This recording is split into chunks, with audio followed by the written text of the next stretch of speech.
नमस्कार। आलीदेखि थालीसम्म गोठदेखि ओठसम्म आवाज बिहानको आवाज यो हो कृषि टेलिभिजन। हमेसा 24 घण्टा तपाईँको साथमा किसानसँग सिधा कुरा अन्तर्गत कार्यक्रम हेलो किसानमा यहाँहरूलाई हार्दिक स्वागत छ। म हुँ असीम सापकोटा। आज पनि विविध विषयहरूसँग यहाँहरू माझ करिब करिब 1 घण्टासम्म रहन्छौँ। यहाँहरूका समस्या जिज्ञासाहरू अथवा सम्बन्धित सरकारवालाहरूसँग प्रत्यक्ष जोडिएर चाहिँ हामी छलफल गर्ने गरेका छौँ। नेपालमा पनि कोभिड-19 अर्थात् कोरोना सङ्क्रमण पछाडि नेपालमा लकडाउन भइसके पछाडि अलिकति बढी चर्चा भयो र सबै क्षेत्रलाई लकडाउनले पक्कै पनि असर पारिराखेको छ।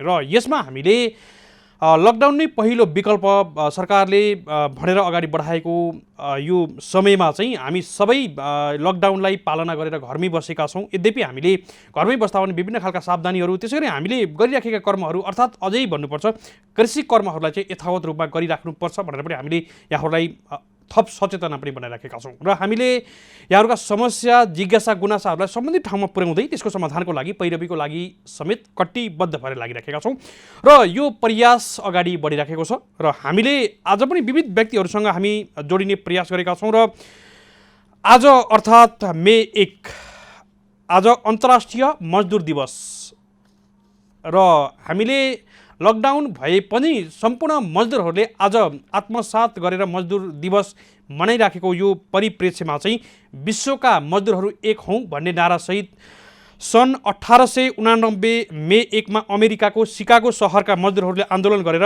8 घन्टे कार्यदिन लागू गरे पछाडि यसैको उपलक्ष्यमा सन् 1890 देखि संसारभरिका मजदुरहरूले मे 1 को दिनलाई अन्तर्राष्ट्रिय मजदुर दिवसका रूपमा मनाउने चलन सुरु भएको छ। र यसलाई हामीले पनि मनाइराखेका छौँ। र अन्तर्राष्ट्रिय श्रम मजदुर दिवसलाई हामीले यति बेला मनाउँदै गर्दा नेपालमा केही ट्रेड युनियनसँग सम्बन्धित मजदुरसँग वकालत गर्ने व्यक्तिहरूसँग आज हामी केही कुराकानी गर्ने प्रयास पनि गरेका छौँ।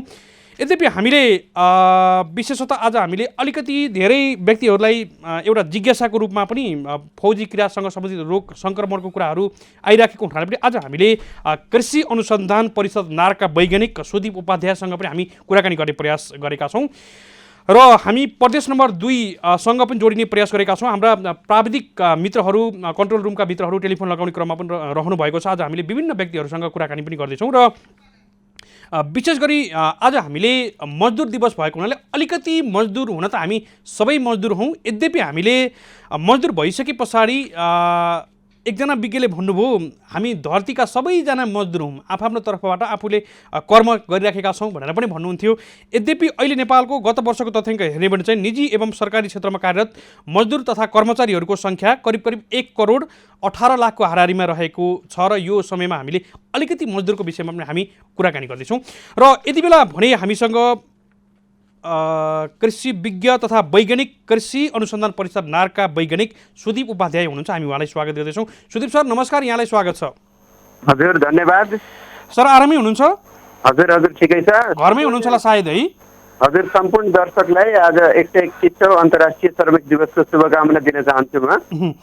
अब लागौँ सुदीप सर, विशेष गरी अलिकति हामीले रोग किरा व्यवस्थापनको विषयमा विभिन्न बालीहरूमा हुन सक्ने सङ्क्रमणका कुराहरू, एउटा सङ्क्रमण भइसके पछाडिका सावधानीहरू, अर्को कुरा चाहिँ हामीले रोग किराको सङ्क्रमण हुनबाट बच्ने उपायहरूको विषयमा पनि छलफल गर्नको लागि हामीले यहाँलाई अहिले सम्पर्क गरेका छौँ।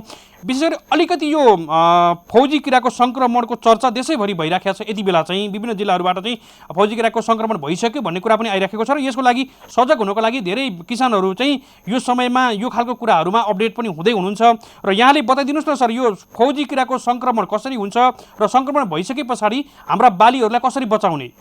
एकदमै महत्त्वपूर्ण प्रश्न गर्नुभयो। हजुर, यो फौजी किरा लगभग 1 वर्ष भयो हाम्रो देशमा भित्रिएको। यो अमेरिकी फौजी किरा भन्छ हामी। यो मकै बालीलाई एकदमै बढी नोक्सान गर्ने किरा हो यो। हजुर। र यसको प्रकोप देशैभरि जहाँ जहाँ मकै खेती हुन्छ त्यहाँ देखा परिसकेको छ यो। हजुर। र यसले गर्दा मकैमा एकदमै ठुलो नोक्सानी भएको छ।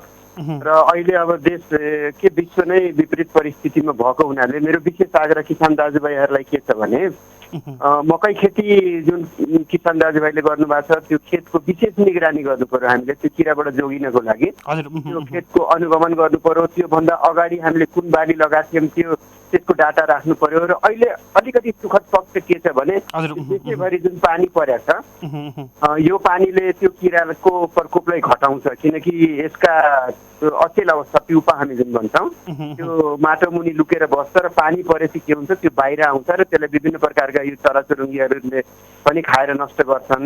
र मुख्य रूपले हामीले के गर्यो भने कुनै पनि के भन्छ किरा रोगबाट बच्नको लागि त्यसको बारेमा जानकारी राख्नुपर्छ, त्यसको अनुगमन गर्नुपर्छ र अरू वैकल्पिक उपायहरू अपनाएर हामी यो किराबाट बच्न सक्छौँ।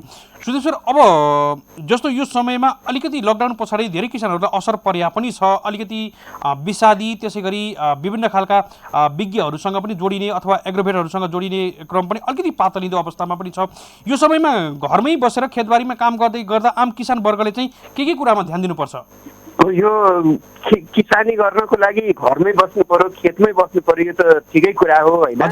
तर अब सबै कुरा विषादीले मात्रै हुँदैन। मैले योभन्दा अगाडिको पनि कार्यक्रममा मैले आग्रह गरेको थिएँ कि यो किरा रोग व्यवस्थापनको लागि हाम्रो जुन स्थानीय प्रविधिहरू छ जसलाई हामी इन्डिजिनस नलेज भन्छौँ होइन, त्यो गाउँघरमा हुने आफ्नै जुन तरिका हुन्छ, जस्तो बत्तीको पासो लगाउने होइन, त्यस्तै तपाईँको यो त्यो मकै बाली सँगसँगै कोसे बालीहरू सँगसँगै लगाइदिने, धनियाँ लाउने होइन, किराहरूलाई त्यो जानेर किराको सङ्क्रमण सुरु भयो बाली निगरानी गर्दाखेरि त्यहीँनिर त्यसलाई टिपेर नष्ट गरिदिने, त्यसले आफ्नो जनसङ्ख्या बढाउन पाउँदैन होइन। र एकदमै बढी प्रकोप अब सुरु भइसकेको छ भने हाम्रो गाउँघरमा निमको पनि बोटहरू हुन्छ, निमको तपाईँको पातहरू डाँठहरू र बजारमा निमजन्य विषादीहरू पनि पाउँछ। सुरुको अवस्थामा लागेछ भने त्यस्तो जैविक विषादीहरूको प्रयोग गरेर हामीले मित्रजीवहरूको संरक्षण गरेर हामी त्यसबाट बच्न सक्छौँ। र जहाँसम्म यो के भन्छ यो प्राविधिक कुराहरूको सवाल छ, यो तपाईँहरूको अब सधैँभरि यो किसान कल सेन्टर पनि आउँछ, त्यस्तै हाम्रो नेपाल कृषि अनुसन्धान परिषदको किसान कल सेन्टर पनि हामीले सोमबार 2 बजेदेखि 4 बजेसम्म चलाउँछौँ, टोल फ्री नम्बर 1135 होइन। मेरै मोबाइल नम्बरमा पनि फोन आइरहेको हुन्छ देशैभरिबाट होइन। अब ठाउँ ठाउँमा कृषिका प्राविधिक सर म्याडमहरू पनि हुनुहुन्छ होइन, उहाँहरूको पनि नम्बर छ। प्रदेशमा कृषि मन्त्रालय छ, आज मन्त्रीज्यू पनि हामीसँग जोडिनुहुन्छ होइन। यस्तो अब अनेक उपायहरू छन्। अब समय विपरीत भए तापनि कृषिको लागि यो एउटा राम्रो अपर्च्युनिटी हो। हाम्रो किसान दाजुभाइहरू गाउँ गाउँमा हुनुहुन्छ, खेतबारीले किसानी गर्नको लागि कहीँ रोकटोक छैन। आफ्नो सामाजिक दूरीलाई मेन्टेन गरेर हामीले खेती गर्छौँ भने पक्कै पनि उत्पादन वृद्धि हुन्छ। अब जस्तो यो फौजी किराको कुराहरू हामीले गरिराखेका छौँ, एउटा सावधानीकै कुराहरूमा पनि यहाँले भनि पनि राख्नु भएको छ। यो बाली चक्रको विषयमा अलिकति अझै बुझ्ने गरेर भनिदिनुहोस् न, यो विषयमा अलिकति प्रश्न हुनु भएको छ नि किसानहरू। एकदम महत्त्वपूर्ण कुरा हो बाली चक्र भनेको। जस्तो हामीले कुन बाली हामीले हाम्रो खेतमा लगाउँछौँ त्यही अनुसार रोग किराहरूको पनि प्रकोप हुन्छ। जस्तो यो फौजी किरा भनेको के हो भने यो खाद्यान्न बालीमा लाग्ने किरा हो। रूपमा अब यो मकैमा लाग्ने फौजी किरा यो हुन्छ, यो अर्कै यसको जात हो, यो पुगी पर्दा भन्ने हो होइन। तर धानमा र गहुँमा लाग्ने पनि फौजी किरा छ। त्यसले गर्दा विशेष आग्रह बाली चक्रमा के हो भने एउटा जातको बाली लगाएपछि, जस्तो धान गहुँ मकै यी एउटै जात ग्रेमिनी फ्यामिली भन्छ हामी, त्यो फ्यामिलीको बाली भएको हुनाले यो लगाइसके पछाडि त्यसमा अर्को बाली लाउने के, अर्को जस्तो कोसे बाली तरकारी बाली होइन। यस्तो लागेपछि के हुन्छ भने यो यस्ता किराहरूले त्यहाँ घर बनाउन पाउँदैन। त्यसको किरा त्यो यसमा लाग्ने किरा र अर्को बालीमा लाग्ने किरा फरक हुन्छ। त्यसले गर्दा त्यसको प्रकोप अलिक घटेर जान्छ। किरा मात्रै होइन रोग नै हो। जस्तो आलुमै अब डडुवा लाग्छ नि एकदमै बढी, त्यस्तै अब जहाँ जुन खेतमा एकदमै बढी डडुवा लगाएर आलु नष्ट भएको छ भने अर्को वर्ष त्यहाँनिर आलु गोलभेडा खुर्सानी एउटै जातका भएको हुनाले त्यस्ता बाली नलगाएर अर्को यो काउरी बाली लगाइदिने, सिमी लगाइदिने होइन। यस्तो गरेपछि के हुन्छ भने हाम्रो त्यो दुश्मनले घर बनाउन पाउँदैन हाम्रो खेतमा र हाम्रो बालीलाई हामीले जोगाउन सक्छौँ। जस्तो सरले भनिराख्नु भएको छ, हुन त नेपाल सरकारले पनि अर्ग्यानिक कृषिलाई बढावा दिएको अवस्था पक्कै पनि हो। यद्यपि अर्ग्यानिक कृषिको लागि अलिकति भ्रम छ। जस्तो यहाँले अगाडि भन्नुभएको छ जैविक विषादीका कुराहरू पनि हामीले स्थानीय स्रोत साधनबाटै बनाएर पनि हामी प्रयोग गर्न सक्छौँ, यहाँले भनिराख्नु भएको छ। जस्तो यो अवस्थामा किसानहरूलाई बुझिने गरेर भनिदिनुहोस् न, हामीले के विकल्पहरू खोज्न सक्छौँ? अब यस्तो हो, अर्ग्यानिक कृषि भनेको आफैमा एकदमै त्यो ठुलो शब्द हो होइन। र हामीसँग उत्पादन बढाउने पनि च्यालेन्ज छ एउटा होइन। उत्पादन हाम्रो बढाउनु पर्छ, हाम्रो जनसङ्ख्या वृद्धि उच्च क्रममा छ र हामीले खानेकुराहरू प्राय विदेशबाटै आयात गर्ने हाम्रो अहिलेसम्मको डेटा देखाउँछ। पक्कै पनि हजुर। होइन हो, तर अब हाम्रो सौभाग्य के छ भने हामी कहाँ अब विषादीको कुनै कम्पनी छैन र हाम्रो विषादी इम्पोर्ट चाहिँ त्यति धेरै छैन र हाम्रो किसान सामु त्यति पुगिसकेको छैन। यो चाहिँ सुखद पक्ष हो एउटा। हजुर। र अब कुनै यो जैविक खेती गर्नभन्दा अगाडि जैविक खेती गर्ने हाम्रो जुन हतियारहरू छ त्यो हामीसँग हुनु पर्यो नि त। होइन, त्यसको लागि के हो भने मेरो विशेष आग्रह सबैजना अब मन्त्रीज्यूले पनि सुन्दै हुनुहुन्छ होला पक्कै पनि, यो हाम्रो प्रदेश होइन गाउँपालिकाको स्तरमा पनि हामीले जैविक प्रयोगशाला बनाउनु पर्छ। जैविक खेतीलाई बढावा दिनको लागि मित्रजीवहरूको संरक्षण त गर्नु पर्यो नि त हामीले। पक्कै पनि हजुर। जुन कि हाम्रो खेतमा हामीले धेरै विषादी प्रयोग गरेर तिनीहरूको जनसङ्ख्या गइसकेको छ। अब छैन तिनीहरूलाई हामीले अब ल्याबमा त्यसलाई कल्चर गर्नुपर्छ। ल्याबमा पालन गरेर त्यसलाई अनि खेतमा लगेर फेरि हामीले छोड्छौँ त्यसलाई मित्रजीवहरू जुन हुन्छ त्यस्ता खाले मित्रजीवहरूको संरक्षण गरेर हामीले खेतमा पुर्याउनु पर्यो। त्यसको लागि हामीले प्रत्येक स्थानीय निकायमा एउटा जैविक प्रयोगशाला हुनैपर्छ। त्यसले गर्दा के हुन्छ भने त्यहाँको जलवायु सुहाउँदो हामीले त्यहाँनिर प्रविधि विकास गर्न सक्छौँ र त्यस्ता मित्रजीवहरू त्यस्ता सूक्ष्मजीवहरू जुन कि यो फङ्गस हुन्छ, ढुसी, ब्याक्टेरिया, भाइरस, यिनीहरू जुन रोग लगाउँछ किराहरूमा, त्यस्ता खाले जीवहरूको उत्पादन हामीले त्यहाँको प्रयोगशालामा गर्ने। त्यस्ता मित्रजीवहरूको जुन जस्तो तपाईँको यो खपटे किरा हुन्छ, त्यस्तो ट्राइकोग्रामा भन्ने किरा हुन्छ होइन, त्यस्ता किराहरूलाई हामीले ल्याबमा उत्पादन गरेर किसानका पुर्याउन सकेछौँ भने सँगसँगै अब जैविक विषादीहरू जस्तो तपाईँको ट्राइकोडर्मा भयो, त्यस्तै एनपिभी न्युक्लियस पोलिहाइड्रोसिस भाइरस भन्छ होइन, यस्ता विषादीहरू, निमजन्य विषादीहरू, तितेपातीबाट पर्ने विषादीहरू, यस्ताहरू स्थानीय तहमा उपलब्ध हुनु पर्यो नि त। किनकि यो बजारबाट किनेर हुँदैन, किनकि इन्डियाबाट प्याक गरेर आउँदा त्यो एक्सपायर भइसकेको हुन्छ र त्यसलाई हालेर किसानले त्यसको फाइदा लिन पाउँदैन। त्यसले गर्दा यसलाई स्थानीय निकायमा हाम्रो सरकारले व्यवस्थापन गर्न सकेछ भने पक्कै पनि हामी जैविक खेतीमा अगाडि बढ्न सक्छौँ। सुदीप सर, हामी कुराकानीको अन्तिममा छौँ। यति बेला आम किसान वर्गलाई केही भन्न चाहनुहुन्छ सन्देशको रूपमा यहाँले? मेरो विशेष आग्रह हाम्रो किसान दाजुभाइहरूलाई के छ भने उहाँहरूले गर्दा नै विश्वले खान पाउँछ। पक्कै पनि यो अरू कुनै तरिका छैन। हाम्रो खानेकुरालाई कुनै पनि एप्सबाट हामी डाउनलोड गर्न सक्दैनौँ। अहिले त्यो महामारीले देखायो किसानको कति धेरै भ्यालु छ। अहिले खाद्यान्न नभएपछि मान्छेको हालत के हुन्थ्यो होला। त्यसले गर्दा उहाँहरू सबभन्दा उत्कृष्ट पेसामा लाग्नु भएको छ। पक्कै पनि मनोबल अलिकति टुट्या छ हाम्रो। अब सरकारले पक्कै पनि विशेष प्याकेज ल्याउँछ यो कृषिलाई उकास्नको लागि र हाम्रो उत्पादन पक्कै पनि बढेर जान्छ। म सबैजना किसान दाजुभाइहरूलाई म के आग्रह गर्न चाहन्छु भने अहिले जुन हाम्रो यो महामारी छ यो अब हराएर जान्छ, सकेर जान्छ र हाम्रो कृषि उत्पादनको लागि यो आउने वर्ष चाहिँ एकदम सुखद हुन्छ र हाम्रो कृषि उत्पादनमा हामी आत्मनिर्भर हुन्छौँ। हुन्छ सर, यो महत्त्वपूर्ण विषयमा परामर्श दिनुभयो, हामी धेरै नै आभारी छौँ। यहाँलाई कृतज्ञ ज्ञापन गर्दै बिदा गर्न चाहन्छौँ। नमस्कार। हस्, नमस्कार। हजुर, हामीले कुराकानी गर्दै थियौँ कृषि वैज्ञानिक कृषि अनुसन्धान परिषद नारका कृषि वैज्ञानिक सुदीप उपाध्याय हुनुहुन्थ्यो। हामी उहाँसँग छलफल गर्दै थियौँ। विशेष गरी यो समयमा रोग किरा व्यवस्थापनको विषयमा हामीले अलिकति ख्याल गरियो भने हामीले लगाएका बाली नालीहरूको उत्पादकत्व वृद्धि गर्न सकिन्छ र यो खालको कुराहरूमा सावधानी हुनैपर्छ भन्ने कुरामा पनि हामी केन्द्रित हुँदै छलफल गर्दै थियौँ। कुराकानीमा जोडिदिनु भएकोमा कृषि वैज्ञानिक सुदीप उपाध्यायलाई हामी धन्यवाद दिन चाहन्छौँ। र आज हामीले अलिकति मजदुरका कुराहरू बढी मात्रामा गरिराखेका छौँ। हुन त अगाडि मैले जोडेको प्रसङ्ग हामी सबै मानव जाति हेर्ने भने चाहिँ यो धरतीका हामी सबैजना मजदुर हौँ। यद्यपि हामीले आफ्नो पेसा व्यवसाय अन्तर्गत फरक फरक कर्म गरिराखेका छौँ र अलिकति मजदुरको यो विषयमा अलिकति कामदार अथवा श्रमिकको रूपमा मात्रै मजदुरलाई अगाडि बढाइएको हो। हुन त मजदुरहरू चाहिँ सधैँभरि थिचोमिचोमा बसिरहन्छन् भन्ने कुरा पनि आउँछ र मजदुरको लागि विश्वभर नै आज मजदुर दिवस मनाइराखेको परिप्रेक्ष्यमा चाहिँ विश्वका सबै मजदुरहरू एक हौँ भनेर हामीले यो नारालाई अङ्गीकार गरेर पनि मनाइराखेका छौँ र सबै मजदुरहरूलाई मजदुर दिवसको उपलक्ष्यमा हामी हार्दिक मङ्गलमय शुभकामना पनि व्यक्त गर्न चाहन्छौँ र मजदुरहरू अथवा श्रमिकहरूले नै काम गरेर अथवा जुन आफ्नो कर्म गरेर नै सबैलाई चलाएका छन्।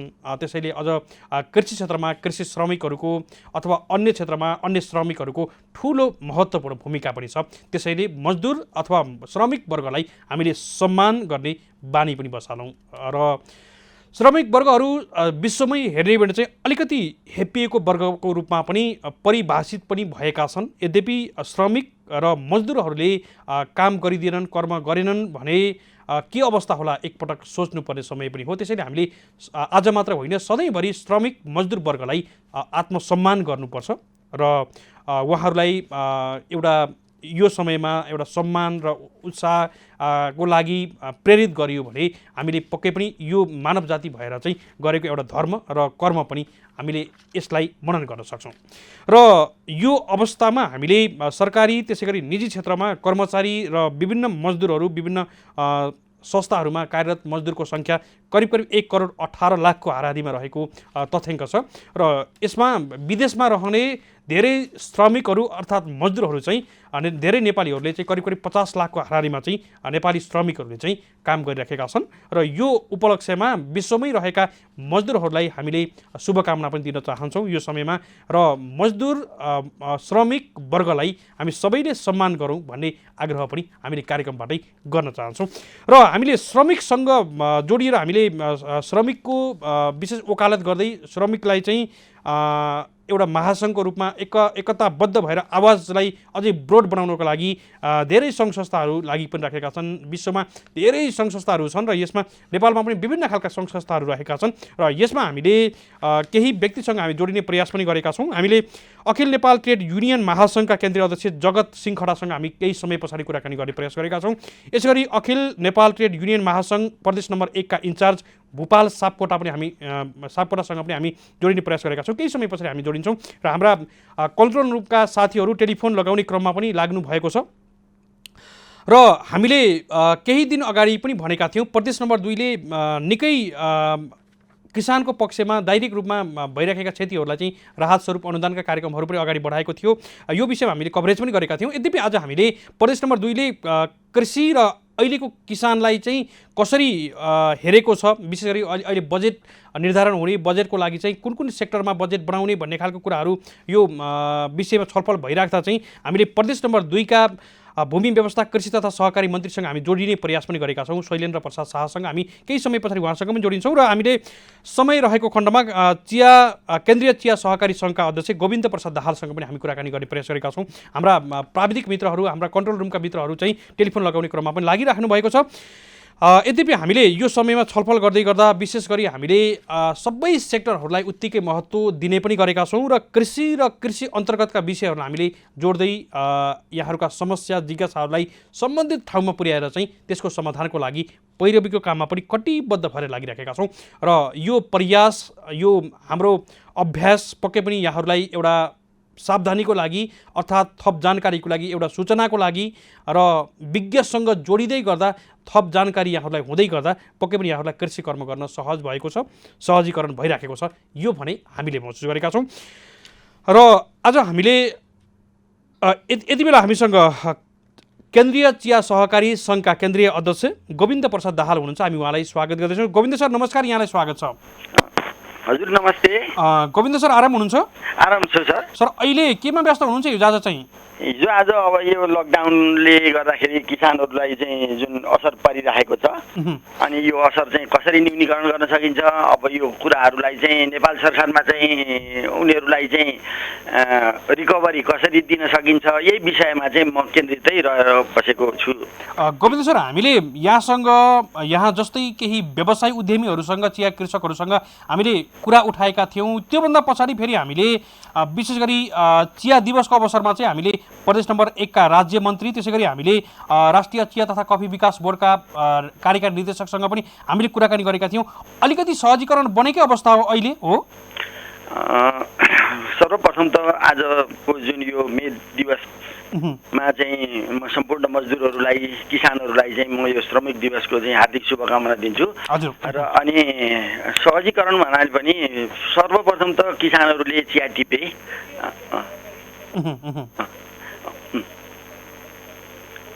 हामी सुन्दै हुनुहुन्छ गोविन्द सर? तपाईँको आवाज अलिकति काटिएर आइराखेको छ। काटिएर आयो? हजुर नमस्ते, म सुन्दैछु। अहिले ठिक छ। चिया टिपे पछाडि विशेष गरी प्रशोधनको कामहरू पनि भइराखेको छ अहिले है? चिया टिपेर प्रशोधनको कामहरू अहिले लगातार भइरहेको अवस्था छ। जस्तो अहिले अलिकति नोक्सानी त पक्कै पनि भएकै हो। सुरुवाती पेजमा यहाँहरूले भनि पनि राख्नु भएको थियो, केही न्युजहरू हामीले पनि सम्प्रेषण गरेकै हौँ। यद्यपि पछिल्लो समयमा चिया टिपिसके पछाडि नोक्सानी चाहिँ न्यूनीकरण भयो है? म यसलाई अलिकति सहजीकरण गर्छु, अपडेट गर्छु, यो लेटेस्ट अपडेट गर्छु। हुन्छ, पक्कै पनि। पहिला किसानहरूले चाहिँ चिया टिपेको गरेको अवस्था थिएन। उनीहरूलाई चाहिँ कसरी चाहिँ यो सुरक्षित गरेर चाहिँ चिया टिप्ने, कसरी जाने, टिप्ने कि नटिप्ने भन्ने कुरा अन्यल थियो। नेपाल सरकारले पनि लकडाउनको घोषणा गरेको अवस्था थियो। लकडाउनमा चाहिँ यो काम गर्नुहुन्छ कि हुँदैन भन्ने कुरा अन्यल थियो।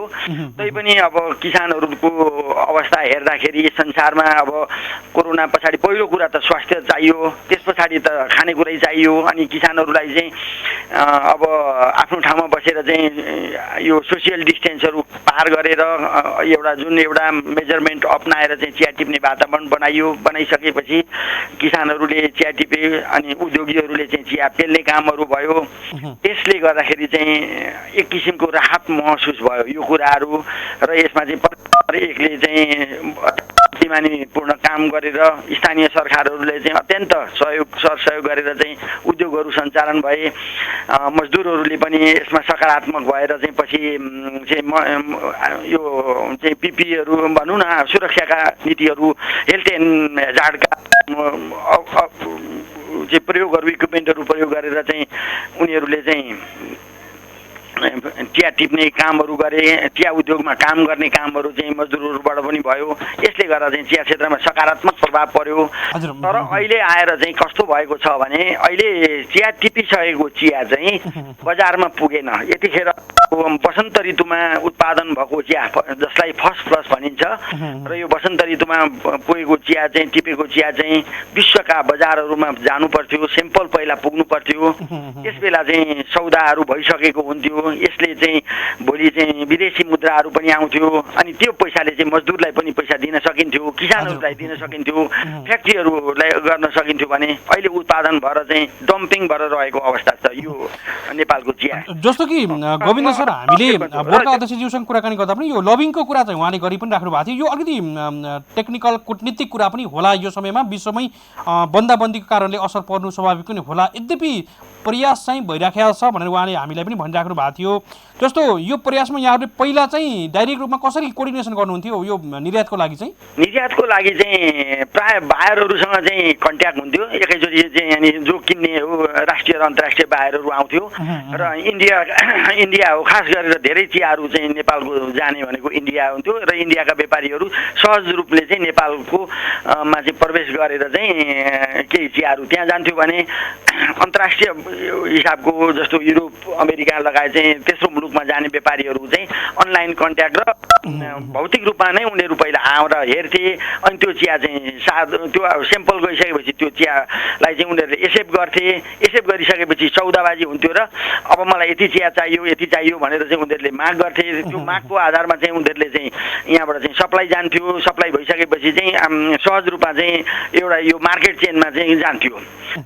अब अहिले यो मार्केट चेन भन्ने कुरो चाहिँ स्टप भएको छ, किनभने भोलि चाहिँ यो कोरोना स्टप भए पछाडि त अनिवार्य खानुपर्ने हुन्छ। त्यसैले गर्दाखेरि अहिलेको चिया चाहिँ जुन अहिले नेपालमा चाहिँ जुन बनाएर राखिएको छ र त्यो चियाहरूमा चाहिँ अब यसको चाहिँ क्यारेक्टर लुज हुन्छ। क्यारेक्टर कस्तो लुज हुन्छ भने किनभने वायर हाउसमा चाहिँ बन्द कोठाहरूमा चाहिँ राखिनुपर्छ। यसलाई चाहिँ निश्चित टेम्परेचर मेन्टेन गरेर चाहिँ चियाहरू राखिनुपर्ने हुन्थ्यो।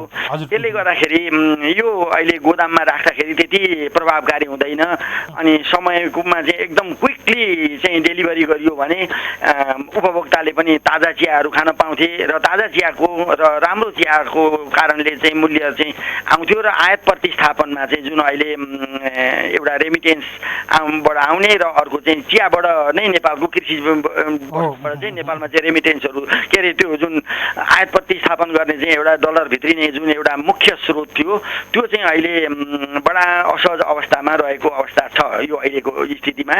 र यो चाहिँ अहिले चाहिँ अब एक त किसानहरूको चाहिँ नोक्सान भएन, तर अब जसले प्रशोधन गरेको छ त्यो चिया चाहिँ अहिले रोकिएको अवस्था छ। गोविन्द सर, हामी कुराकानीको अन्तिम खण्डमा छौँ। हामी यो विषयलाई पक्कै पनि उठाएका पनि छौँ। जस्तो अहिले गोदाममा राख्दै गर्दा यो केही समय स्टक रह्यो भने बिग्रिन्छ कि बिग्रिँदैन, यो सठिकमा बताइदिनुहोस् न। निश्चित समयमा चाहिँ यो टेम्परेचर मेन्टेन गरियो भने चाहिँ कम बिग्रिन्छ।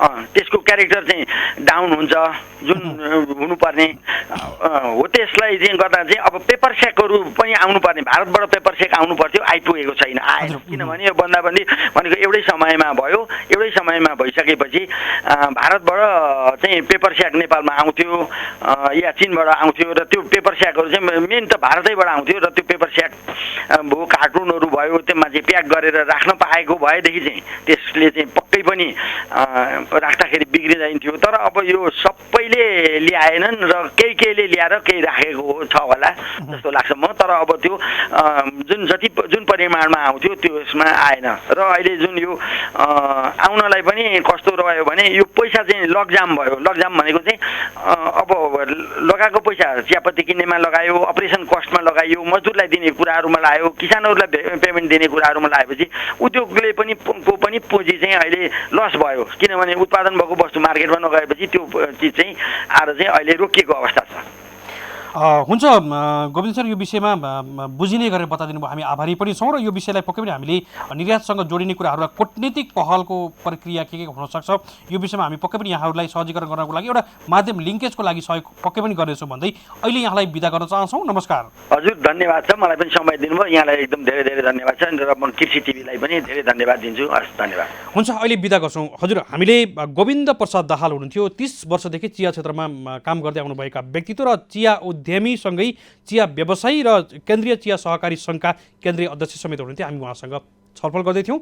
विशेष गरी नेपालमा चियाको अवस्था र निर्यातजन्य बालीको अग्रपङ्क्तिमा आउने चियालाई हामीले कसरी अहिलेको व्यवस्थापन गर्न सकिन्छ लकडाउनमा भन्ने प्रसङ्गमा हामी छलफल गर्दैथ्यौँ। हामीसँग धेरै विषयहरू छन्, पक्कै पनि हामीले विश्रामभन्दा पछाडि खण्डमा हामी केन्द्रित पक्कै पनि हुन्छौँ। हामीले प्रदेश नम्बर 2 का भूमि व्यवस्था कृषि तथा सहकारी मन्त्री शैलेन्द्र प्रसाद शाहसँग पनि हामी कुराकानी गर्ने प्रयास गरेका छौँ। उहाँलाई सम्पर्क गर्नको लागि पनि मैले प्राविधिक कन्ट्रोल रुमका साथीहरूलाई आग्रह पनि गरिराखेको छु र यति बेला भने हामी छोटो विश्राममा जाने पालो हुँदैछ। विश्रामभन्दा पछाडि खण्डमा पुनः आउँछौँ, हामीसँगै रहनुहोला।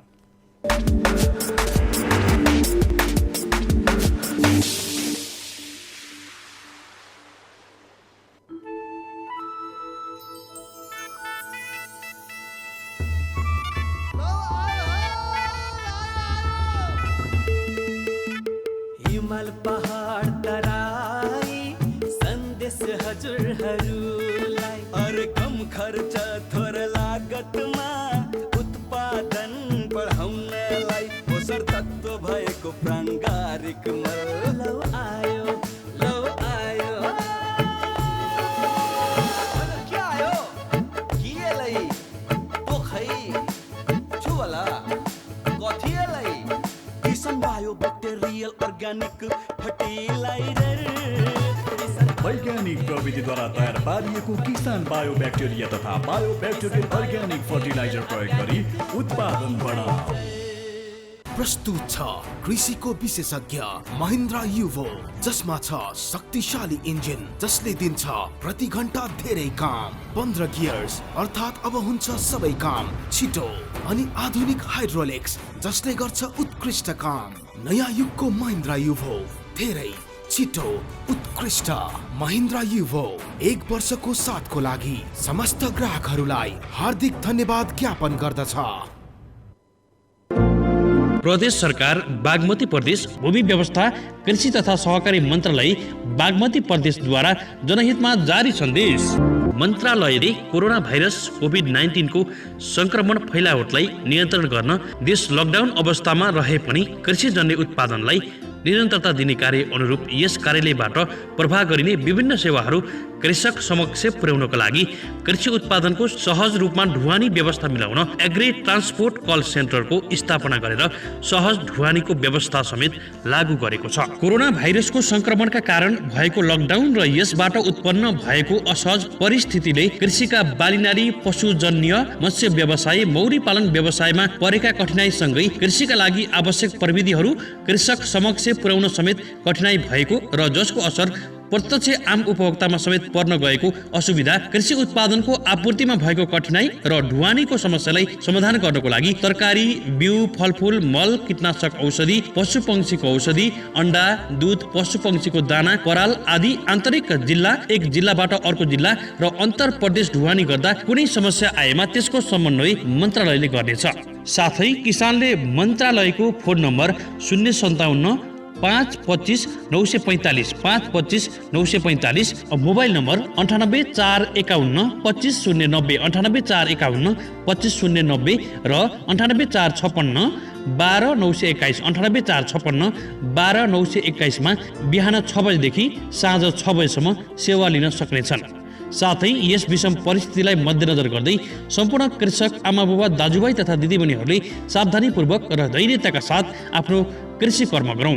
भूमि व्यवस्था कृषि तथा सहकारी मन्त्रालय बागमती प्रदेशद्वारा जनहितमा जारी सन्देश।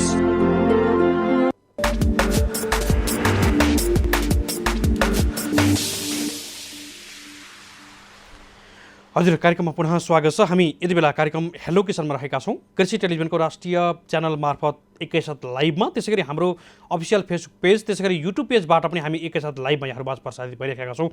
र विशेष गरी हामीले यहाँहरूका समस्या, जिज्ञासा, गुनासाहरू र सम्बन्धित व्यक्तिहरूसँग, विज्ञ व्यक्तिहरूसँग जोडिँदै विशेष गरी यहाँहरूका समस्याहरूलाई अफियरमा मार्फत पनि टिपेका जिज्ञासाहरूलाई हामीले केन्द्रित हुँदै हामीले समाधानको लागि प्रयास पनि गरेका छौँ। विभिन्न सेक्टरका व्यक्तिहरूसँग विभिन्न ठाउँहरूमा पुग्ने प्रयास पनि हामी गरेका छौँ।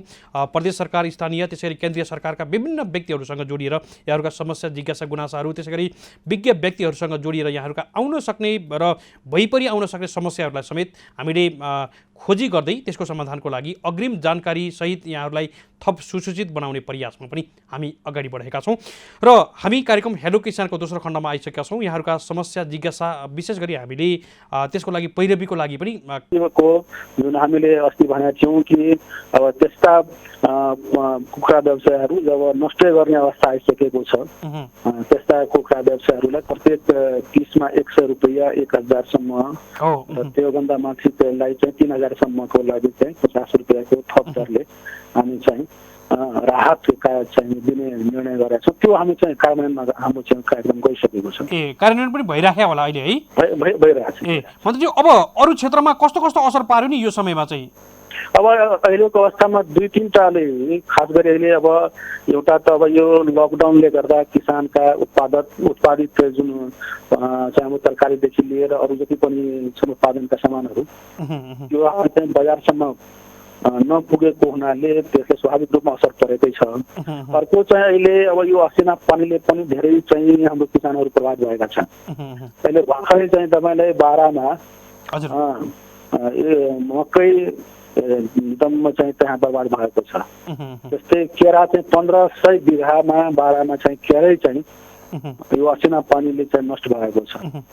त्यस्तै धनुषाका बटेश्वरमा तपाईँलाई एकदम किसानहरू त्यहाँका जति पनि उत्पादन गरेका थिए तरकारीदेखि लिएर अरू दबाईका पनि सामान, जस्तै गेहूँ पनि लास्ट त हुन थालेको छ, तर केही त्यसमा पनि प्रभाव परेको छ। त्यसकारण यो असिना पानीले पनि यहाँ प्रदेश नम्बर 2मा धेरै नै क्षति गरेको छ। यसको चाहिँ दीर्घकालीन असर पर्छ जस्तो लाग्छ।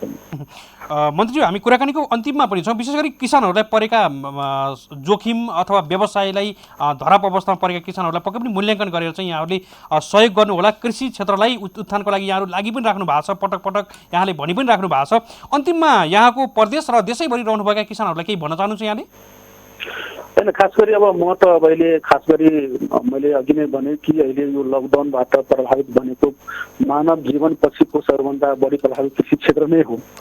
त्यसकारण म तपाईँको टेलिभिजन मार्फत प्रदेश का लगायत सम्पूर्ण देशका किसान दाजुभाइ दिदीबहिनीलाई आग्रह गर्न चाहन्छु। अहिलेको अवस्थामा खास गरी पहिला त अब जीवजनको स्वास्थ्यको चाहिँ ख्याल राख्नुपर्छ हैन। यो लकडाउनलाई हामीले चाहिँ सरकारले मात्रै चाहेर त्यो सम्भव छैन। त्यसकारण यस्तो अवस्थामा सरकार हैन, हामी सम्पूर्ण नागरिक समाज लगायत नागरिक मिलेर यो लकडाउनलाई प्रभावकारी बनाऊ। किनभने यसको उपचार पनि, यसको विकल्प लकडाउनै नै हो, कुनै प्रभावकारी उपाय नै छैन। त्यसकारण यसमा हामी सबै यो प्रभावकारीताका साथ यो लकडाउनलाई सफल पारौँ र आउने समयमा स्वाभाविक रूपमा प्रदेश सरकारले र संघीय सरकारसँग पनि समन्वय, अस्ति हाम्रो सातवटै प्रदेशको कृषि मन्त्री र संघीय सरकारका हाम्रा पशुपन्छी कृषि मन्त्री घनश्याम भूषालजीसँग हाम्रो रेडियो चाहिँ बैठकमा हामीले भनेका थियौँ कि तपाईँहरूले संघीय सरकारले अब यो प्राथमिकताका साथ अब आउने बजेटमा खास गरी हैन अब चाहिँ प्राथमिकताका साथ चाहिँ कृषि क्षेत्रलाई कसरी चाहिँ अब रोजगारी मूलक हिसाबले चाहिँ हामी चाहिँ प्रस्तुत हुने खालका चाहिँ बजेट सङ्घीय सरकारबाट पनि आओस्, प्रदेश सरकारबाट पनि त्यस्तै किसिमका कार्यक्रम आओस्, त्यस्तै चाहिँ अब स्थानीय सरकारले पनि हामी एउटा चाहिँ मापदण्ड बनाइदियोस् कि बजेटको कति प्रतिशत हामी चाहिँ कृषि क्षेत्रमा लगानी गर्ने। अहिले जस्तै हामी भन्छौँ यो देश कृषि प्रधान देश हो, तर अहिलेसम्म बजेटको कति प्रतिशत हामी कृषि लगानी गर्दैछौँ त 4% भन्दा बढी अहिलेसम्म गर्न सकेका छैनौँ। यसले चाहिँ कृषिले आजीविका गर्न सक्छ र सम्भवै छैन। त्यसकारणले अब यो बहस हुन थालेको छ कि अब कम्तीमा सङ्घीय सरकारले पनि कम्तीमा 20% चाहिँ कृषिमा लगानी गरोस्, प्रदेश सरकारले पनि त्यस्तै हाराहारीमा गरोस्, स्थानीय सरकारले अनि मात्र चाहिँ यो मुलुक चाहिँ अब चाहिँ कृषि अब भन्न चाहिँ हामी अब कृषि चाहिँ अब अर्थतन्त्र चाहिँ कृषिमा आधारित हुने कुरा हामी गर्छौँ, तर चाहिँ बजेट गर्दाखेरि चाहिँ हामी त्यसमा ख्याल राख्दैनौँ। त्यसकारण अहिलेको अवस्थामा यी कुराहरूमा ध्यान दिँदै म सम्पूर्ण किसान दाजुभाइहरूलाई आग्रह गर्छु पनि धैर्यताका साथ हामी चाहिँ अगाडि बढौँ। निश्चित रूपमा भोलिको दिनमा हाम्रो यो यहाँ राम्रो कृषिको राम्रो चाहिँ हुनेछ भन्ने मैले विश्वास लिएको छु। मन्त्रीज्यू, हामी आभारी पनि छौँ। जस्तो युवा लक्षित केही कार्यक्रमहरू अगाडि बढाउने योजनामा चाहिँ हुनुहुन्छ, किनकि युवाहरू धेरै फर्किने अवस्थामा पनि छन् र स्वदेशमै काम गर्न चाहन्छन्। हजुर हजुर, निश्चित रूपमा त्यही त। अब मैले त्यही भने कि अब रोजगारी मूलक हिसाबले चाहिँ अब हरेक कार्यक्रम हाम्रो चाहिँ रोजगार सृजना गर्ने खालका चाहिँ कार्यक्रमहरू आउनेछन्, त्यसमा हामी छलफल गर्दैछौँ। हुन्छ मन्त्रीज्यू, हामीलाई समय दिनुभयो, हामी आभारी छौँ। यहाँलाई कृतज्ञ ज्ञापन गर्दै बिदा गर्न चाहन्छौँ। नमस्कार। धन्यवाद। हजुर, हामीले प्रदेश नम्बर 2 का भूमि व्यवस्था कृषि तथा सहकारी मन्त्री शैलेन्द्र प्रसाद शाहसँग हामी छलफल गरेका थियौँ। विशेष गरी प्रदेश नम्बर 2 लक्षित विभिन्न कार्यक्रमहरू, युवा लक्षित लगायत कोरोना सङ्क्रमण र यो समयमा परेका असर प्रभावहरूलाई चाहिँ कसरी कृषि क्षेत्रमा लगानी गरेको छ अथवा कसरी चाहिँ किसानहरूलाई राहत पुर्याएको छ भन्ने विषयमा हामी प्रसङ्ग जोड्दै थियौँ। मन्त्रीज्यूलाई कुराकानीमा जोडिदिनु भएकोमा हामी आभार पनि प्रकट गर्न चाहन्छौँ र हामीले सुरुवातमै उठाउनु पर्ने विषयलाई हामी अन्तिम खण्डमा जाँदैछौँ। हुन त हामीले टेलिफोन नलागेको हुनाले पनि हामीले अलिकति ढिलो कुराकानी गर्दैछौँ। हामीले अखिल नेपाल ट्रेड युनियन महासङ्घका केन्द्रीय अध्यक्ष जगत सिंह खडासँग पनि हामी कुराकानी गर्ने प्रयासमा जुटेका छौँ र विशेष गरी अहिले मजदुरसँग मजदुरका मागहरू के हुन सक्छन् र मजदुरलाई हामीले कसरी सम्मान गर्न सक्छौँ भन्ने विषय विशेष गरी हामीले जोड्ने प्रयास पनि गरेका छौँ। यसै गरी अखिल नेपाल ट्रेड युनियन महासङ्घका प्रदेश नम्बर 1 इन्चार्ज भूपाल सापकोटालाई पनि हामी कुराकानी गर्ने प्रयास गरेका छौँ। हामी दुईजनाको चाहिँ समय पक्कै पनि लिएका छौँ। केही प्रतिनिधि खालको कुराहरू आउँछ भनेर पनि हामीले आज यो विषयलाई प्रसङ्गगत रूपमा जोड्ने प्रयास पनि हामीले गरिराखेका छौँ र विश्वभर नै हामीले मजदुर दिवस मनाइराखेको यो परिप्रेक्ष्यमा चाहिँ मजदुर र श्रमिक वर्गको लागि चाहिँ कतिसम्म हामीले सहयोग गरेका छौँ अथवा सम्मान गरेका छौँ र हामीले एउटा कामदारको रूपमा अथवा मजदुरको रूपमा श्रमिकहरू चाहिँ राख्दै गर्दा कतिसम्म चाहिँ उनीहरूको समस्यामा ख्याल गरेका छौँ, अर्थात् उनीहरूलाई कति आत्मसात गरेका छौँ, कति सम्मान गरेका छौँ, यो हामी सबैले सोच्नुपर्ने समय पनि हो। किनकि श्रमिक वर्ग मजदुर वर्गलाई हामीले पक्कै पनि सम्मान गर्नुपर्छ र आज विश्वभर नै मनाइराखेको यो मजदुर दिवसको पेरिफेरीमा चाहिँ नेपालमा विशेष गरी मजदुरसँग सम्बन्धित सरकार राख्ने अथवा चाहिँ विशेष युनियनसँग सम्बन्धित व्यक्तिहरू, विशेष गरी धेरै मजदुरहरू आबद्ध भएका युनियनसँग सम्बन्धित व्यक्तिहरूसँग हामी कुराकानी गर्दै गर्दा मजदुरहरूका माग कस्ता हुने रहेछन् भन्ने विषयमा पनि हामी केन्द्रित हुने प्रयास गरिरहेका छौँ। उहाँहरूलाई टेलिफोन लागिराखेको छैन, हामीले कन्ट्रोल रुमबाट जानकारी प्राप्त गरिराखेका छौँ। यद्यपि हामीले समय रहेको खण्डमा हामी उहाँहरूसँग पक्कै पनि कुराकानी गर्दैछौँ। अखिल नेपाल ट्रेड युनियन महासङ्घका केन्द्रीय अध्यक्ष जगत सिंह खडा, त्यसै गरी हामीले अखिल नेपाल ट्रेड युनियन महासङ्घका प्रदेश नम्बर 1 इन्चार्ज भूपाल सापकोटासँग पनि हामी कुराकानी गर्ने प्रयास गरेका छौँ। सायद हामी उहाँहरूसँग कुराकानी गर्न भ्याउँछौँ, थोरै समय छ, हामी उहाँसँग जोडिने प्रयास गरेका छौँ। टेलिफोन चाहिँ लागेको छैन भन्ने जानकारी मलाई मिलिराखेको छ र यो समयमा यहाँहरू कृषि अन्तर्गत कार्यहरू गर्दै गर्दा कृषि हुन त कृषि अन्तर्गत नै पशुपालन सबै कुराहरू यहीँभित्र आउँछ। यद्यपि हामीले छुट्याए जस्तो लाग्छ, तर कृषि र पशुपक्षी एउटै सेक्टर हुने, कृषि सेक्टर नै हुने हामीले यसरी भन्न सक्छौँ र यहाँहरूलाई परिराखेका असर प्रभावलाई अथवा जोखिमलाई कसरी न्यूनीकरण गर्न सकिन्छ, विशेष गरी यहाँहरूले बिमाका कुराहरूको विषयमा पनि बोलिदिनु पर्यो भन्ने यहाँहरूले आग्रह गर्नुभएको छ। हामीले बिमा समितिसँग अथवा चाहिँ कुनै बिमा कम्पनीहरूसँग व्यक्तिहरूसँग हामी जोडिएर पनि विशेष गरी बिमाको यो समयमा कस्तो छ पोलिसी अथवा यो समयलाई कृषिसँग जोडिएका बिमाहरूले कसरी गरिराखेका छन्, यो विषयलाई पनि हामीले थप जानकारी प्रश्नसँग बताउँछौँ यहाँहरूलाई। केही दिन पछाडि हामी यो विषयमा पनि केन्द्रित हुँदैछौँ र कृषि कर्जाको विषयमा नयाँ आर्थिक वर्षमा यो कोभिड-19 अथवा लकडाउन पछाडि यो केही समय 1 महिना जतिको अथवा 2 महिना जतिको अन्तरालमा केही अरू कार्य नभए पनि आर्थिक वर्षमा नयाँ आर्थिक वर्षमा चाहिँ केन्द्रीय सरकारबाट त्यसैगरी प्रदेश सरकारबाट पनि कृषि कर्जालाई सहजीकरण गराउने र अनुदानका कार्यक्रमहरू लक्षित वर्गमा पुर्याउने र अनुदान सकेसम्म रोक्ने यो खालको प्रयास अहिले बजेट निर्धारणमा पनि भइराखेको छ भन्ने जानकारी हामीलाई प्राप्त भइराखेको पनि छ र हामीले विशेष गरी यो विषयमा जानकारी यहाँहरूलाई पैरवी गर्ने काममा पनि यहाँहरूलाई जानकारी गरिराखेका छौँ र सञ्चार माध्यमहरूले पनि कृषि क्षेत्रका लागि मात्रै एउटा पैरवी गर्नको लागि एउटा माध्यम बन्दै कार्य पनि गरिराखेका छन्। त्यसको रूप पनि हामी अहिले कार्यक्रम हेलो किसानमा कृषि टेलिभिजनबाट प्रत्यक्ष रूपमा आइराखेका छौँ राष्ट्रिय च्यानल मार्फत र अन्य मिडियाहरू पनि कृषिकै लागि गरिराखेका पनि छन्। यद्यपि यहाँहरू यस्ता खालका सञ्चार माध्यमहरूसँग पनि जोडिन सक्नुहुन्छ भन्ने आग्रह यति बेला हामीले गरिराखेका छौँ र समस्या गुनासा आउनु अथवा एकले अर्कोलाई दोषारोपण भन्दा पनि समस्या आइसके पछाडि सही विकल्प खोज्ने समय यति बेला भइराखेको छ। हामीले कुराकानी गर्ने प्रयासमा लागिराखेका छौँ। कन्ट्रोल रुमका साथीहरूले टेलिफोन लगाउँदै हुनुहुन्छ, टेलिफोन भइराखेको छैन भन्ने जानकारी पनि मलाई यति बेला प्राप्त भइराखेको छ। पक्कै पनि हामीले केही समय रहेसम्म उहाँहरूसँग कुराकानी गर्दैछौँ। आज मजदुर दिवस हामीले अन्तर्राष्ट्रिय स्तरमै मनाउँदै गर्दा नेपाल ट्रेड युनियनसँग सम्बन्धित युनियनहरूले अथवा सङ्घहरूले चाहिँ के कसरी चाहिँ मजदुरहरूको कुराहरूमा सम्बोधन गरिराखेका छन् र मजदुरहरूको श्रमिक वर्गहरूको माग के छ यति बेला यो विषयमा पनि हामी केन्द्रित हुनको लागि पनि आजको प्रसङ्गलाई जोड्ने प्रयास गरिराखेका छौँ। टेलिफोन लागेको छैन, हामीले प्रत्यक्ष रूपमा जोडिने प्रयासमा पक्कै पनि जुटेका छौँ र मे 1 मजदुर दिवसलाई हामीले यति बेला मनाउँदै गर्दा विश्वका मजदुरहरू एक हौँ र हाम्रो पक्षमा लडौँ भन्ने खालको सन्देशलाई अथवा नारालाई चाहिँ आत्मसात गर्दै संसारभरिका मजदुरहरू आज यो दिवस मनाइराखेका छन्। कोभिड-19 कोरोना सङ्क्रमणको कारणले धेरै देशहरूमा असर परिराखेको छ, धेरै देशहरू लकडाउन अवस्थामा पनि छन्।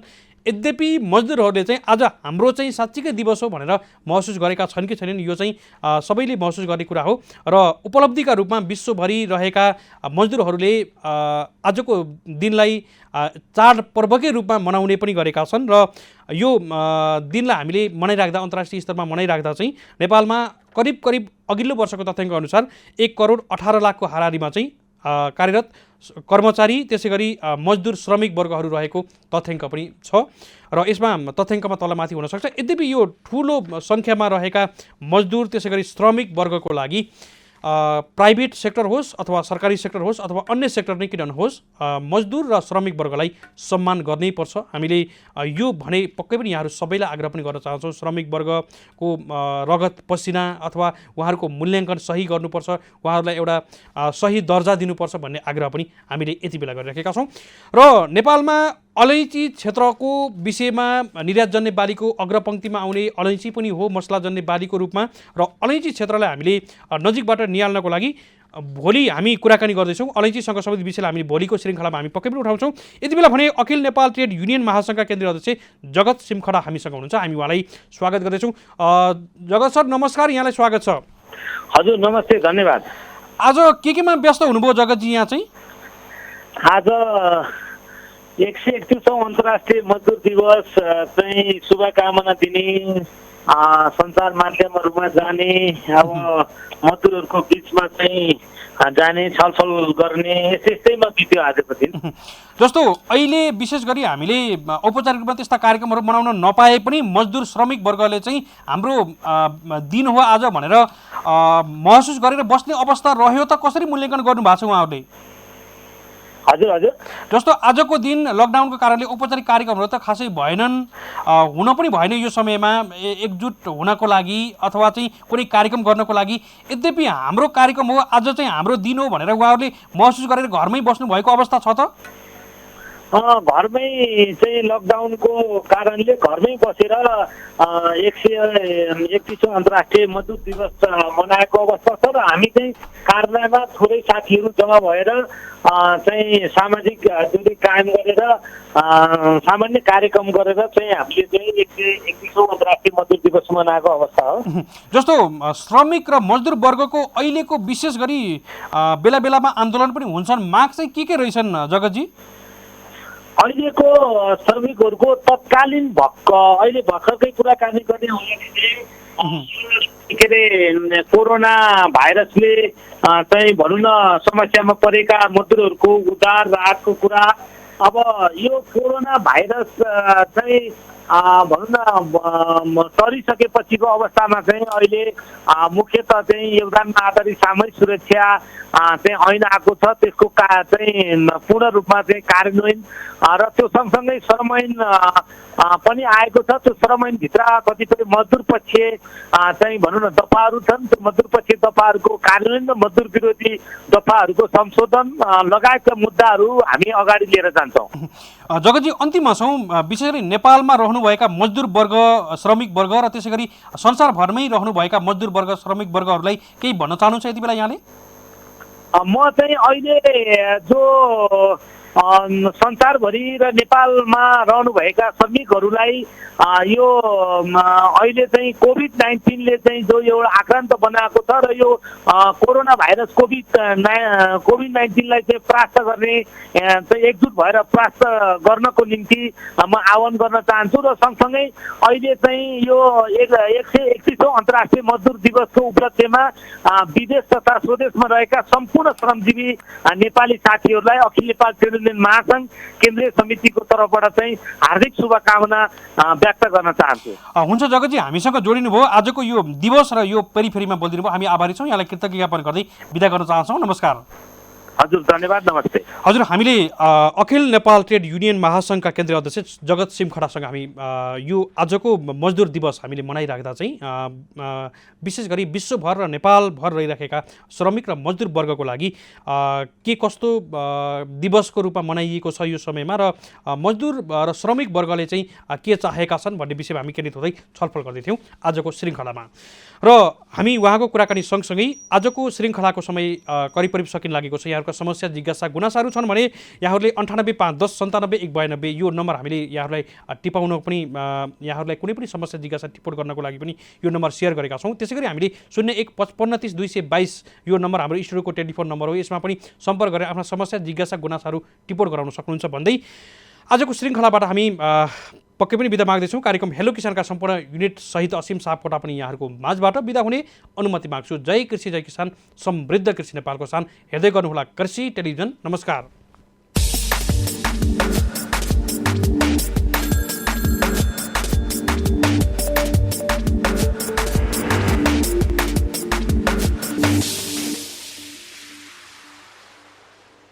स्पोन्सर बाय IMADC को किसान बैक्टेरियल फर्टिलाइजर र अन्नपूर्ण किसान। बिदा गर्न चाहन्छौँ। नमस्कार। नमस्कार, धेरै धेरै धन्यवाद सर।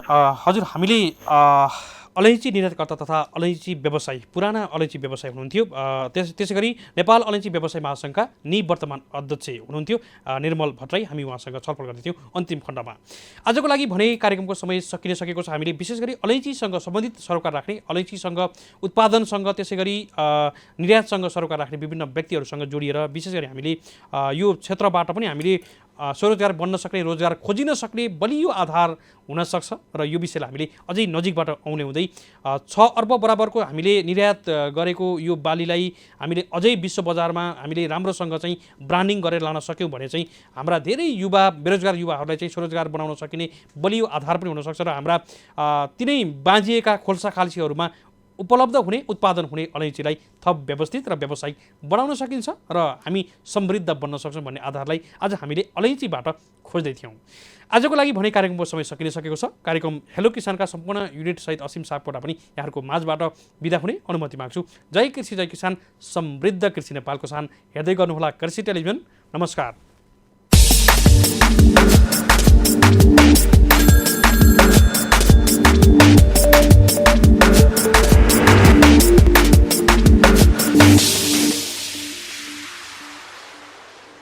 स्पोन्सर बाय IMADC को किसान बैक्टेरियल फर्टिलाइजर र अन्नपूर्ण किसान।